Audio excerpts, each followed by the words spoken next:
A partir de agora, pela Rádio Brasil Espírita, Espiritismo na Arte. Apresentação: Tereza Cristina e Leila Brandão.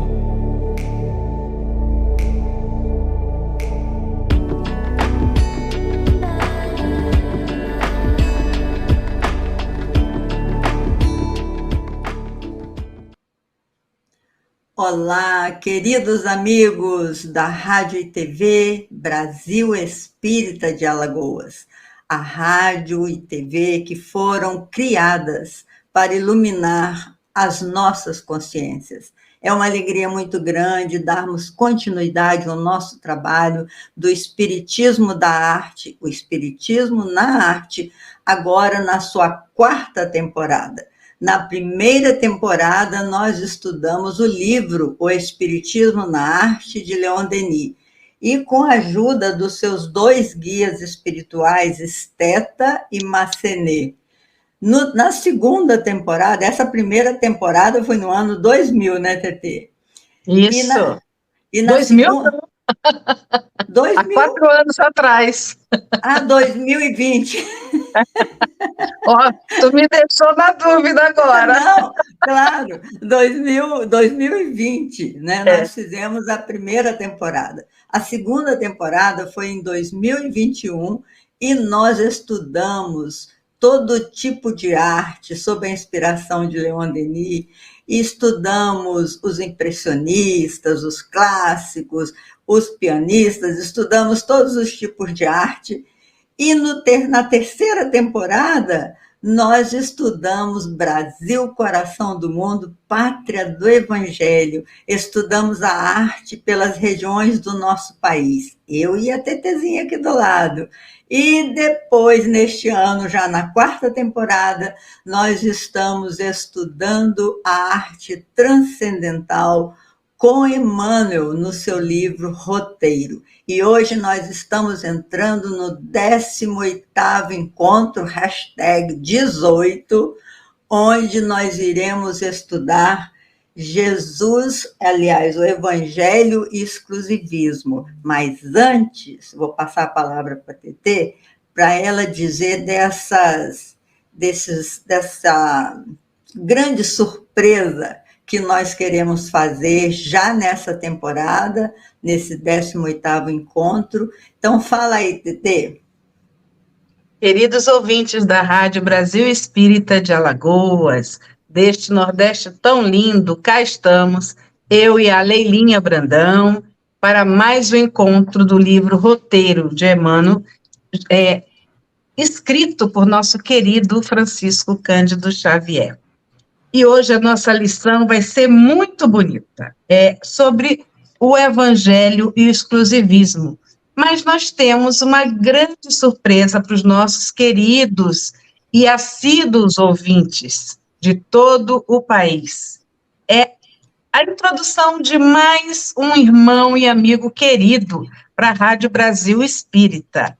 É o Marcos Santos, o nosso Marquinho, que trabalha conosco no SEJA e em outras instituições que precise também de uma pessoa, de um trabalhador de Jesus. Venha, Marquinhos, vamos lá, vamos contribuir e vamos iluminar consciências. Olá, pessoal. Boa tarde, todo mundo. Um prazer estar aqui com vocês. Uma honra poder dividir o espaço com vocês duas aí, que são minhas mentoras. Quem dera. Pois é, a todos os nossos irmãos que estão buscando a entender melhor o que Jesus escreveu para a gente e o que a gente pode aprender com todas as coisas maravilhosas que ele sempre mostra para a gente. É isso mesmo, Marquinhos, seja bem-vindo. Você é uma pessoa muito especial, trabalhadora do bem, e nós estamos muito felizes que você possa colaborar, porque em 3, embora 30 minutos pareça que é pouco, mas em 30 minutos a gente pode falar muita coisa e compartilhar com os nossos irmãos a alegria de falar de Jesus nas redes sociais. E hoje nós vamos lembrar, como disse Emmanuel aqui, que até os espíritos de escola, ele fala no seu texto, se equivocaram ao interpretar Jesus quando criaram seitas separadas, quando criaram umas elites, o exclusivismo, como diz Emmanuel, né? Então, só o meu grupo, a minha religião é que vale, eu é que sei de Jesus, o outro já não sabe, criando uma separação entre os irmãos, sabendo que Jesus trouxe para o mundo a religião do amor, essa que deverá nos unir a todos. E aí, então, Marcos, inaugurando o seu trabalho aqui com a gente, fala um pouco desse texto que você leu, o que você colheu de bonito que Emmanuel colocou. Bom, primeiro que Emmanuel sempre tem uma palavra de uma abrangência assim, enorme, né, e uma simplicidade para colocar as ideias, para a gente colocar a gente para pensar, né? Sempre traz aí uma questão aí que põe a gente para tentar entender o motivo de alguma coisa que é importante para a humanidade poder crescer. Então, ler Emmanuel é sempre uma coisa que ilumina nossa cabeça, nossas mentes e ajuda a gente a crescer na nossa alma. E é tão interessante quando a gente lê esse texto, né, falando de exclusivismo, porque a gente está falando especificamente do cristianismo, né? Mas se a gente voltar um pouquinho no tempo, né, o principal recado é que lá atrás a gente tinha lá os hebreus, lá os fariseus, né, falando bastante sobre Moisés e toda a metodologia de pensamento religioso. E quando Jesus veio para a Terra, né, passou tudo que passou e deixou disseminado a sua palavra, que basicamente era pautada no amor e na caridade e no cuidado, autocuidado e cuidado ao próximo. E todos os cristãos sofreram muito, né? O começo do cristianismo foi muito difícil, né? Passaram por vários problemas, né? Se a gente lembrar de Paulo, quantas coisas Paulo passou até ser morto, né? Por uma facada, com uma espadada no pescoço, por uma pessoa que não queria matar ele. A gente lê lá em Paulo Estevão, né? Então a gente vê que foi bastante difícil a gente entender esse começo, né?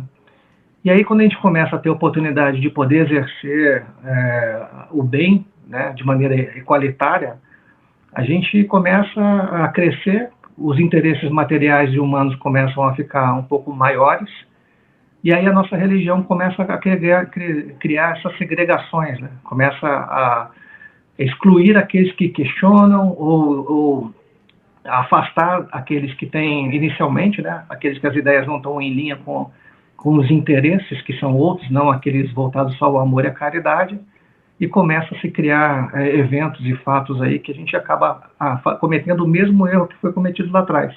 A gente passa de perseguido para ser perseguidor. E aí no texto tem vários eventos, né, que foram pautados, falando de guerras, falando de inquisição, em vários momentos diferentes da humanidade, mostrando que a gente podia estar fazendo uma coisa muito boa, muito amorosa, muito diferenciada para poder cuidar de todo mundo, mas a gente começa como eu falei, ser perseguidor em vez de ser perseguido. E os interesses materiais passam à frente, e aí a gente começa a perder um pouco daquilo que Jesus pediu para a gente fazer, né? A gente perde o propósito de tudo que ele desenhou, para aquilo que ele sofreu, pelo que ele se dedicou para estar aqui nesse mundo. E a gente pega essa palavra de Jesus, em vez de trazer ela de uma maneira estruturada, a gente começa a fazer o contrário, começa a perseguir pessoas, começa a promover guerras, começa a matar pessoas, né, fogueira, então perde-se o sentido, né? Então, onde é que está o amor quando onde é que está o cristianismo, onde é que estão as palavras de Jesus quando a gente toma esse tipo de atitude, transformando uma coisa muito boa numa coisa muito ruim? Quando a gente pega lá né, se a gente for falar um pouquinho de Boa Nova, no capítulo 29 especificamente, quando Jesus volta e ele dá a missão para os 500 lá da Galileia para disseminar a palavra de Jesus, todos de diferentes idades, diferentes raças, diferentes interesses absorvem aquilo como uma missão. E era uma missão de júbilo, né, de amor, de carinho, né? Cadê isso, né? A gente perdeu durante o tempo que alguns interesses, né, a gente cedeu aos males desse mundo que a gente está aqui, né? Cedemos às expiações desse mundo, colocando o materialismo à frente. Então, o ser humano precisa, né, e aqueles que representam a religiosidade tem muito mais obrigação de ter esse cuidado, né? De evitar essa segregação e promover sempre, da maneira clara, as palavras de amor de Jesus Cristo. Acho que é para isso que a gente veio para esse mundo. É verdade. TT, fala um pouquinho aí também sobre o que você colheu nesse texto tão lindo que o Marcos especificou para a gente, como é que foram as perseguições, lembrando, porque Emmanuel lembra aqui no texto, né, tudo isso, o que foi, como que nós entendemos o cristianismo e nos equivocamos, né? Fala aí um pouquinho.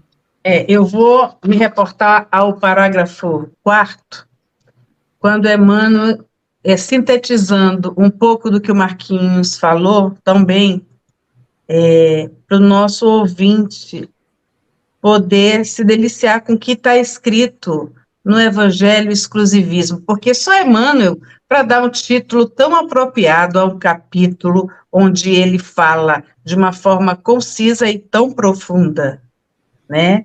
Então ele fala, semelhantes violências, todavia, não passam de manifestações do espírito belicoso que preside as inquietudes humanas. É isso.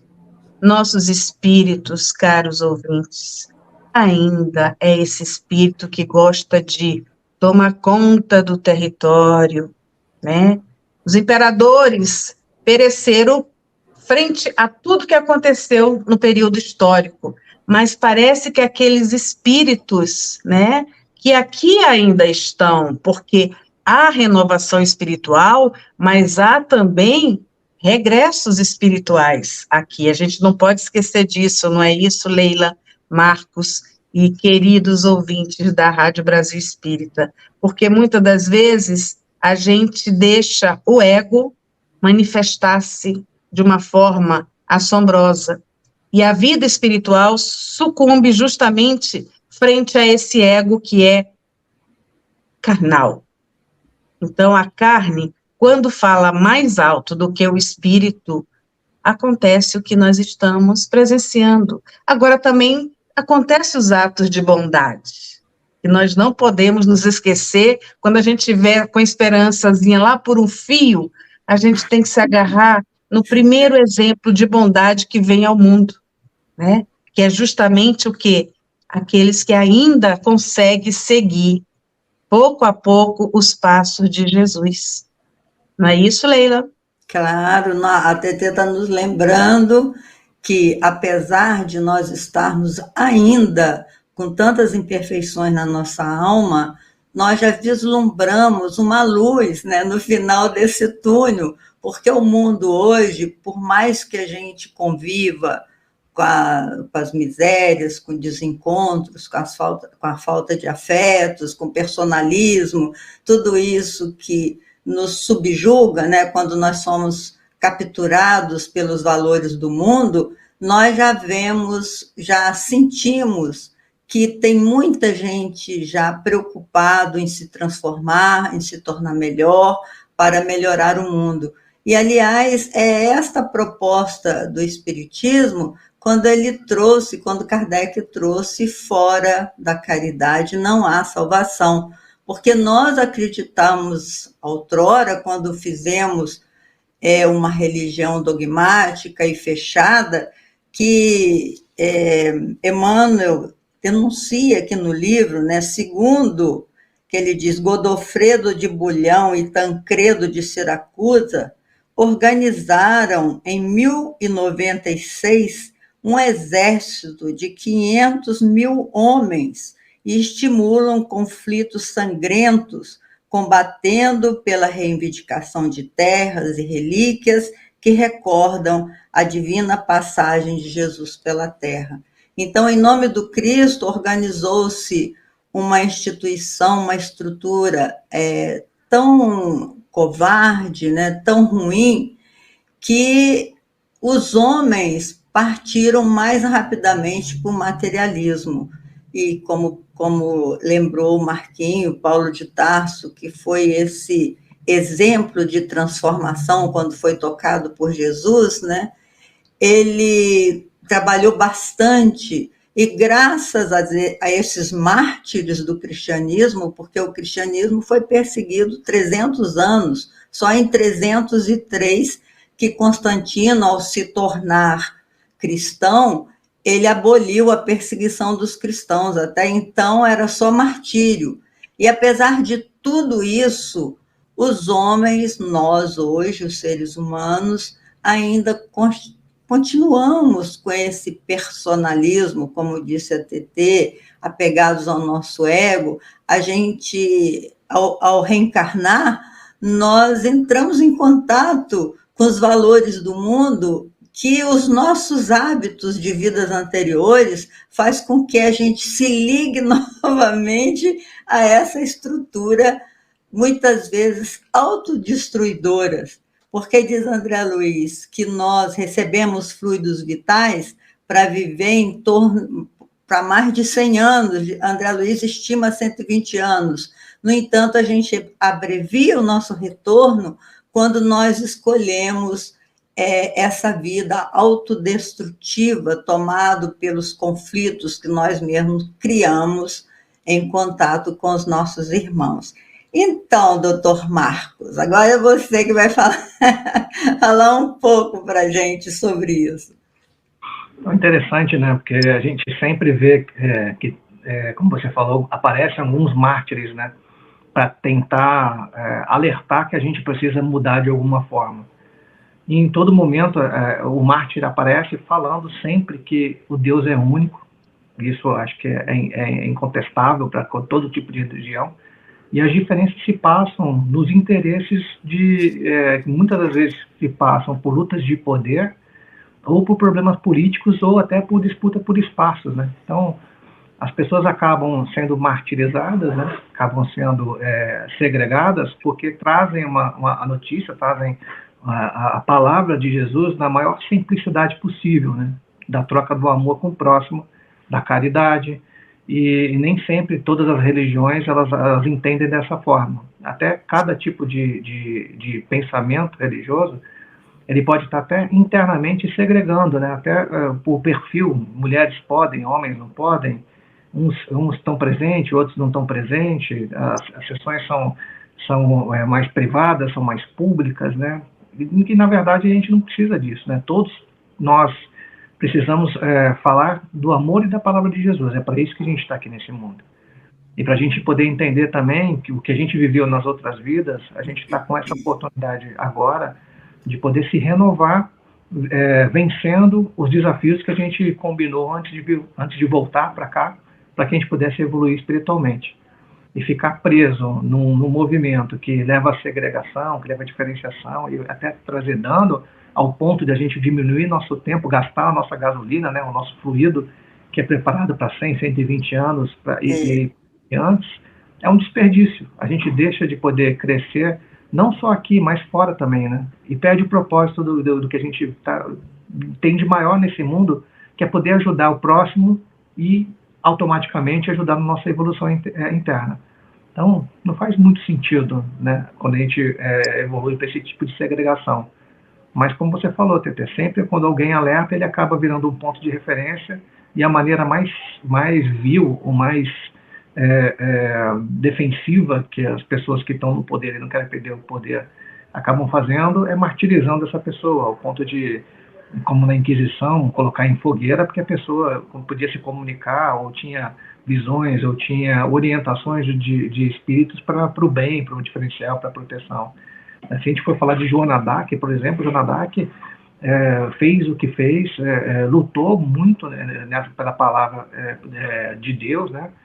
E no momento que não se teve mais interesse, porque o que ela defendia estava diferente do que se gostariam aqueles que estavam no poder, ela passou a ser uma pessoa fora do padrão, considerada louca, né? E foi levada à fogueira, né? Então, como é que pode uma pessoa que tanto ama Deus, que tanto falava de Deus, que lutava por essa causa, acreditava nesse negócio, de repente vira um problemaço ao ponto de ser queimada viva, né? Então, assim, os interesses realmente eles precisam O ser humano precisa entender que o interesse maior é ajudar o próximo. Eu acho que a partir daí a gente vai conseguir crescer, evoluir, fazer uma transição melhor aí para um mundo melhor. É isso mesmo. O TT, tem um trecho aqui no texto que eu amei, que ele falou assim, que Jesus não busca títulos, e sim inclina-se atencioso para os corações. Nicodemos, o mestre de Israel, e Bartimeu, o cego desprezado, recebeu de Jesus a mesma expressão afetiva. É interessante esse texto porque a gente vê que muitas vezes, até hoje, no século XXI, as pessoas se separam quando, pela roupa, pelas conquistas intelectuais, existe ainda essa segregação de valorizar mais aqueles que aparentam, né, ter mais conquistas do mundo, e ele coloca aqui de maneira sutil, né, que Nicodemos, que era um doutor da lei, que procurou Jesus na calada da noite, aquele que perguntou se realmente era necessário nascer de novo e tal, que tanto Nicodemos quanto o cego Bartimeu, que era um cego desprezado por todo mundo, que ele falava muito, ele berrava muito, pedia muita ajuda, o cego de nascença que foi curado, até é lindo essa história de Bartimeu, que Jesus diz para ele assim, vai lá e diz na igreja, né, lá na reunião, no templo, diga lá que você foi curado, que você enxerga. E aí, mas não conte que fui eu. Então, Jesus, ele vai lá, Bartimeu, faz aquela barulhada danada, e aí os adeptos lá do templo perguntaram para ele assim, mas quem foi que te curou? Aí ele falou assim, eu não sei, o que eu sei é que ontem eu era cego e hoje eu vejo. Então é tão bonitinho, porque a gente, quando encontra Jesus, a gente também sente essa diferença, né? Antes eu era cego e hoje eu vejo. Fala aí, Tetê, um pouquinho. É a felicidade espiritual, né? Porque nós estamos habituados a procurar a felicidade efêmera.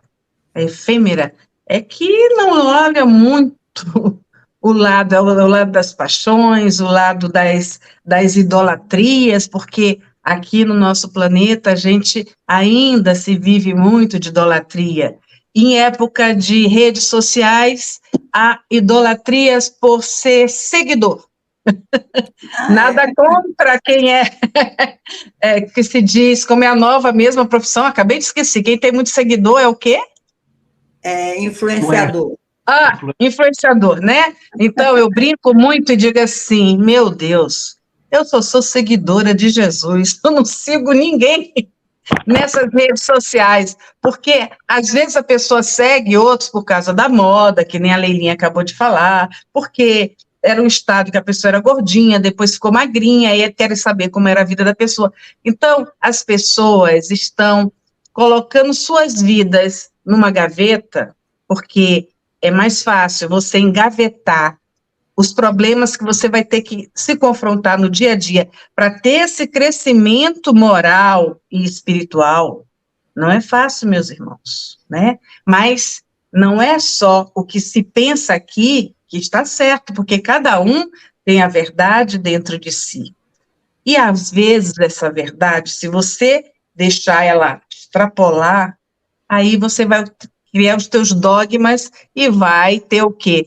Todas essas intervenções emocionais que não vão te levar a caminhar. E caminhar nos passos de Jesus não é fácil. Porque a gente, não é isso, Marquinhos, Leila? A gente tropeça, cai, levanta, rala o joelho e diz assim, ai, tá doendo, mas eu vou.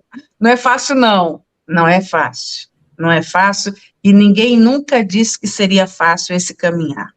Então, para a gente ver com esses olhos que Jesus cura aquele cego e diz, você está curado, mas não precisa dizer quem te curou, porque a cura, meus irmãos, está dentro de você, né?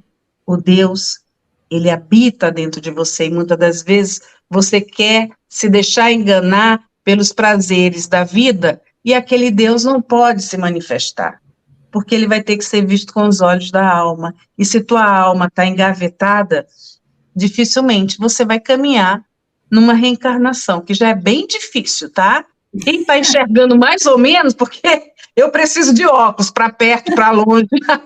Eu adorei você falar que a alma está engavetada, Tetê. Fala aí, Marquinhos, você acha que a nossa alma está engavetada? Ele fica engavetado mesmo, né? Eu vou pegar 2 exemplos da TT para a gente falar agora, né? Questão de influências, se você procurar quantos desses têm depressão, ou tem problema com coisas ilícitas, de todos os tipos, né? Então, ali na frente das câmeras, ali tem uma imagem completamente diferente daquilo que estão vivendo, né? Tem às vezes, uma vida até muito complexa, né? Tem dinheiro, tem exposição, tem tudo, mas não, são vazios internamente, né? Então, é um bom exemplo de uma alma que está engavetada, né? Porque ela vive só de aparência, ela está só no mundo, expressamente colocada no mundo material. Tá fazendo aquilo por uma questão do ego, de uma questão do comércio, uma questão e da parte espiritual, você vê que praticamente não tem nenhum conteúdo. Então, eu lembro quando eu era pequeno, minha mãe falava que tinha 2 tipos de influências, as boas e as más, né? Que a gente tinha que aprender a lidar com as duas, que isso era para o nosso aprendizado. Então, na época de tantas influências, né? Algumas não são boas. A gente sofre com isso, né?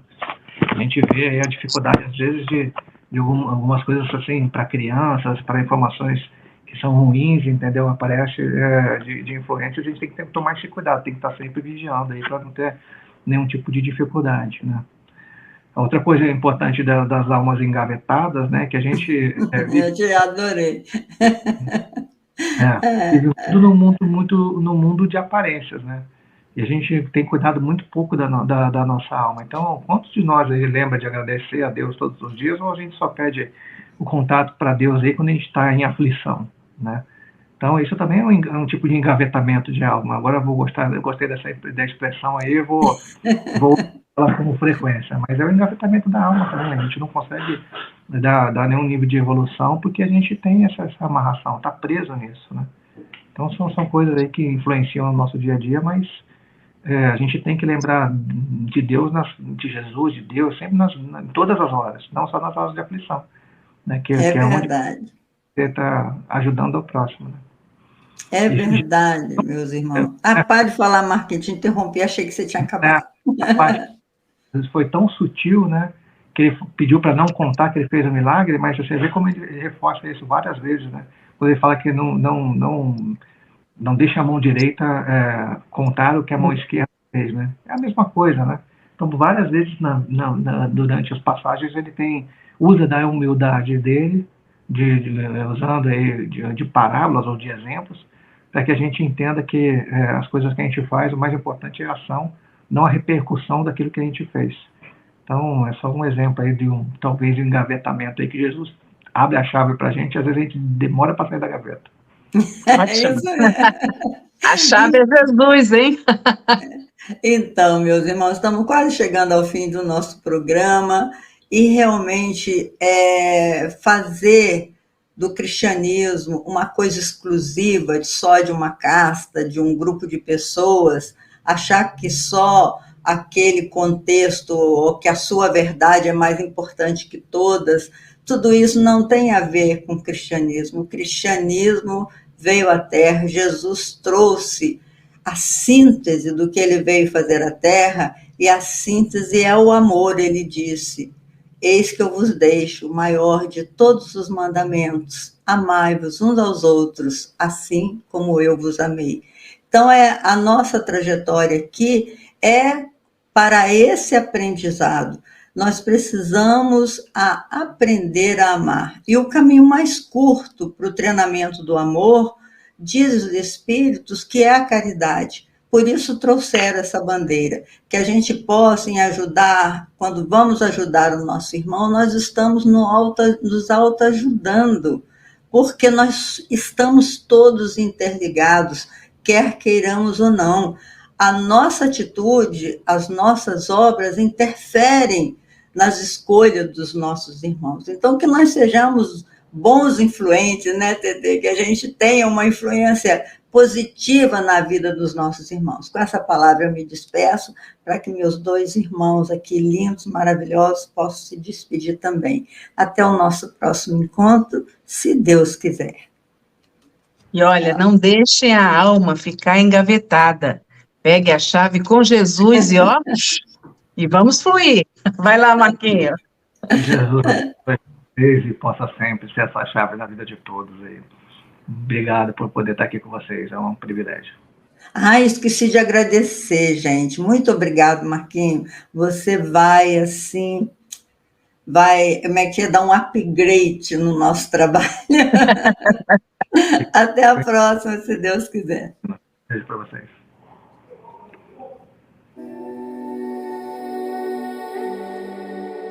Você acabou de escutar, pela Rádio Brasil Espírita, Espiritismo na Arte.